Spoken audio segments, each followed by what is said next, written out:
I've been very friendly for a long time with Matthew Vaughn.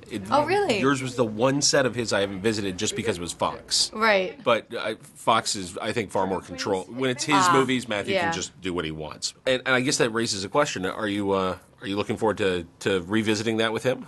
Yeah, I mean, I hope so. If another one happens, I'd love to. When you're doing the first in a potential series, there's so much legwork that you have to do. Can you talk about the reality itself, about the reality of the district, the reality of the capital, and sort of stepping into that world?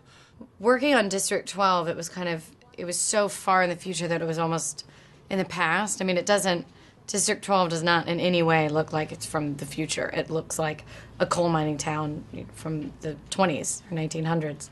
And then getting into the capital, it just had to be the most extreme version, but most extreme, like, opposite worlds. It was like shooting two different movies. And then the other thing that was, history always repeats itself in styles and houses, and clothing and everything. So it had to be, if we were thinking in the future, it kind of had to just be the revamped, extreme version of, styles from today and almost, the 18th century. Going through what Katniss goes through, going through the games themselves, going through this moment where you're suddenly thrust into the world stage, you're going to have to do that now in terms of the selling of this film. Was any of that anxiety part of what you then channeled into the performance? No. Once I got on set, it had to just be making another movie, making a film. And it really did feel that way, because you have to shut everything out, or else you've got everybody's voice in your head except your own.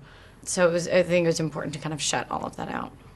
It's interesting because there are threads that are being set up here for later stories. Your relationship with President Snow, which is we just see the seeds of it in this film, or your relationship with Gale. Mm-hmm. What work did you guys do, especially you and Liam, to establish a relationship that is very important to you but doesn't have a lot of screen time? That's all Gary, honestly. You just need a couple scenes just to kind of get the closeness of somebody. It's just kind of how they react with one another. And I think you understand that from the first seconds of Gale and Katniss being together. And that's, all Gary Ross.